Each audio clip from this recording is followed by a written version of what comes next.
Hello, Pirates. Today's topic is trophic level trends. So, looking at how energy moves at different trophic levels. And a trophic level is a feeding level. So, the word troph means food or to feed. So, even when you think of like a trophy actually comes from a trophy is a lot of times a chalice or a plate.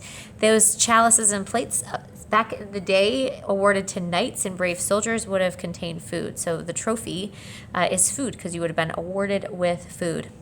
So what we have here is we have the trophic level pyramid.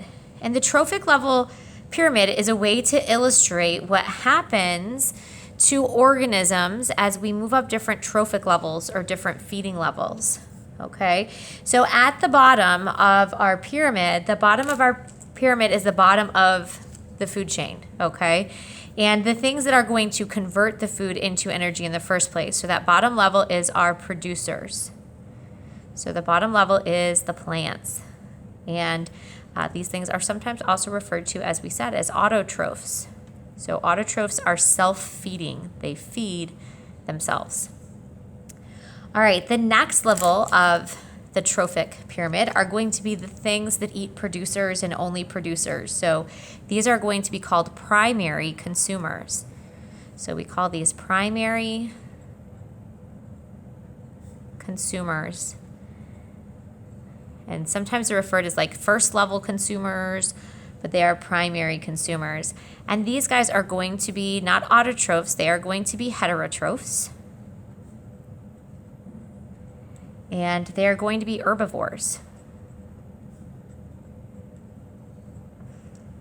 The next level up are going to be the things that eat the primary consumers and sometimes also eat producers. The next level up is going to be second level or second order or secondary consumers. So as far as heterotroph or autotroph, these guys are eating something that is not themselves, so they are also heterotrophs. And not always, but usually these are omnivores. But, like I said, feeding can be complex, but most of the time they're omnivores. The very top level, we have our tertiary consumers or third level consumers. And these top level consumers, they are also heterotrophs. And they are typically going to be our carnivores. All right, so when we look at the pyramid is illustrating a few different things. And some of the things that it's illustrating is that as we go up levels, the size of the triangle is getting smaller. So one of the big ideas here is that population size decreases as we go up levels. So as we go up, population size decreases. So population size decreases as you move from the lowest level to the highest level. So as the levels increase.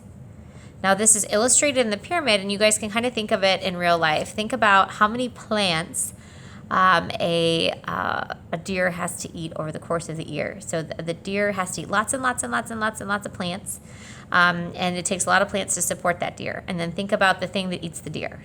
It takes a lot more deer to support the carnivore like the panther or the coyote that eats the deer. So as we go up, the population sizes get smaller. The other thing we're looking at here is biomass. So as we go up, biomass also decreases. So if we massed all the plants, there would be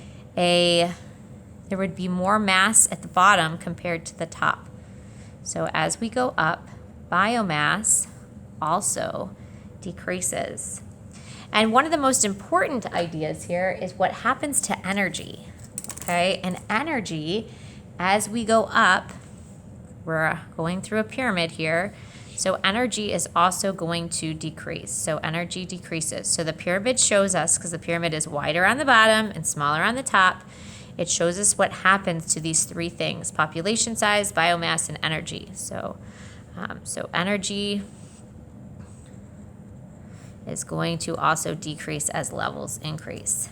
So what this goes along with is the rule of what we call 10%. And the rule of 10% means that only about 10%, so only about 10% of energy transfers from one level to the next.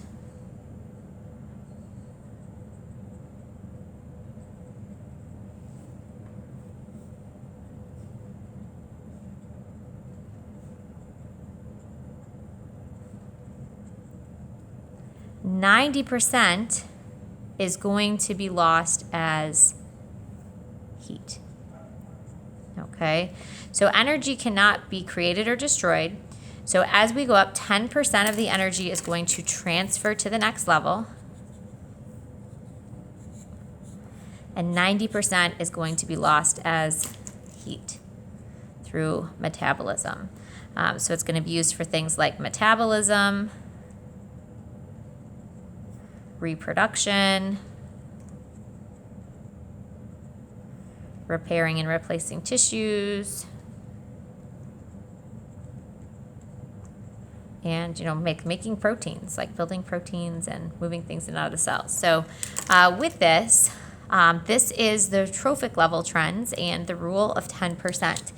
Now what you guys are going to do for follow-up and what you guys are going to submit is you guys are going to go through and you're going to answer some questions.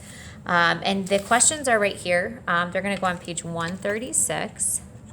And you guys want to answer the questions about the trophic levels. Now, just to help you out real quick in understanding that rule of 10%, at the bottom level, we have 100% of the energy, but only 10% is going to move up. So as we go from 100% to 10%. The next jump, we're going to go from 10% to 1%, and then from 1% to 0.1%. And so as you guys can see, as we go up, what happens is we run out of energy. So typically a food chain or food web only has 3 or 4, occasionally 5 levels because of the loss of energy that happens along the way. All right. Any questions? Reach out. Answer these questions with the numbers. You're mostly just going to be moving decimals. I will talk to you guys soon. Have a wonderful, wonderful rest of your week.